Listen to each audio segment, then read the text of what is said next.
안녕하세요, 멋진 아재입니다. 또 서울 집값이 들썩들썩하다 못해 분출하기 직전 같아요. 급상승이 예상된다는 뜻입니다. 8월 첫째 주 서울 집값이요 0.18% 올랐어요. 지난 2월 마지막 주가 0.21% 상승했거든요. 그러면 23주 만에 또 최고치를 경신한 거예요. 이것은요 앞으로 계속 상승할 거다 이렇게 예상하는 거예요. 7월 달에도 보면 둘째 주가 0.06%였는데 셋째 주 0.1%로 올라가더니 넷째 주 0.11%, 다섯째 주에는 0.16%까지 쭉 올랐어요. 왜 이렇게 오를까? 간단합니다. 매물이 없습니다. 사고 싶어도 매물이 없으니까 살 수가 없는 겁니다. 그야말로 매물 품기라는 말이 아주 정확한 표현입니다.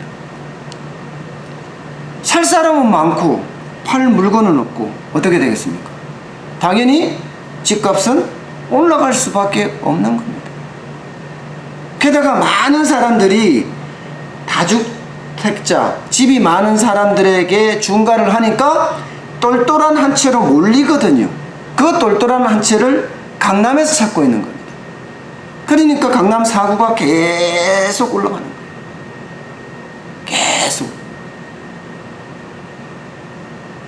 그럼 왜 매물이 없을까?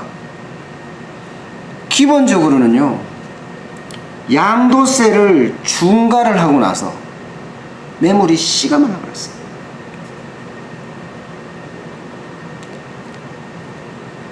팔고 싶어도 세금이 비싸서 못 파는 거예요. 보유세 많이 나온다, 부동산세 많이 나온다, 감당하겠다는 겁니다. 보유세, 부동산세는 얼마 안 된다.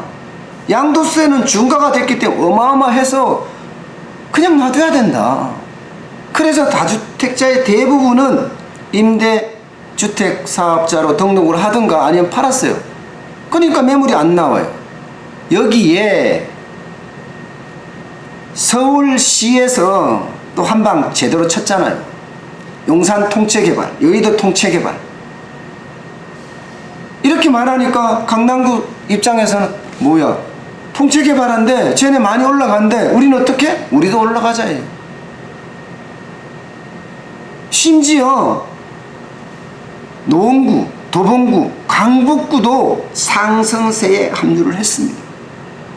저기 서울 외곽도 이제는 매물이 없다는 거예요. 여러분 아시겠지만 재건축을 꽉꽉꽉꽉 묶어 놓으니까 어디로 가요? 재개발 쪽으로 가요. 또 재개발 쪽으로. 그러니까 노원구나 도봉구나 강북구도 상승세를 그냥 타는 겁니다. 게다가 역세권이나 초역세권이다 이러면 2억 3억씩 쭉쭉 올랐어요. 그냥. 우리는 이미 경험했어요. 노무현 정부 때 양도세 중과를 하고 나서 집값이 급등했습니다. 그때 실패했던 정책을 지금 또 실패하고 있다는 뜻입니다. 투기지역으로 지정한다고요? 마찬가지예요. 투기지역으로 지정하자마자 해당 집값은 2년 새 38% 오른 노무현 정부가 확인시켜 준 사실이에요. 지금처럼 계속 지정을 하는 게 중요한 게 아닙니다. 오히려 거기가 과열되고 있다, 거기가 뜨고 있다, 소비자들한테, 수요자들한테 그렇게 알릴 뿐이에요. 제일 중요한 것은요, 수요자가 필요한 곳에 공급을 해줘야 합니다. 과거 한때 강남의 그린벨트를 풀어서 집 다 짓겠다 하니까 집값이 훅 떨어진 적이 있습니다.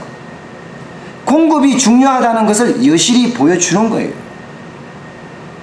그것도 수요가 있는 곳에 공급이 있어야 됩니다. 수요가 없는 곳에 공급을 해 놓으면 지방이 지금 미분양이 넘쳐나듯이 넘쳐날 수밖에 없습니다. 분명히 수요가 있는 것에 공급을 해야 합니다. 이렇게 집값이 올라가니까 전셋값도 등달아서 뜀박질을 하고 있어요. 서초구만 하더라도 0.16% 올랐고요. 지난달에 강남구는 0.13%, 강동구는 0.13%, 강남구는 0.11%나 사실 급상승했어요. 전세값이 상승한다. 아파트값 따라갑니다. 또 앞으로도 더 올라갈 수 있는 여지가 있다는 거예요. 그렇게 정부가 의심스러운 거래가 있어? 하고 조사를 한다는 건데 한계가 있어요.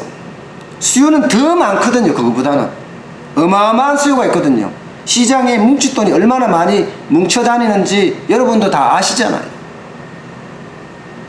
때문에 수요가 있는 것에 공급이 필요합니다. 규제는 반드시 역설을 낳게 되어 있습니다. 규제가 능사가 아니라 현장에 들어가서 그 현장에 있는 수요와 공급자들이 뭘 원하는지, 뭐가 필요한지 그것을 정확하게 판단한 다음에 거기에 맞는 정책을 펴는 게 오히려 집값을 잡는 방법이 아닐까 싶습니다.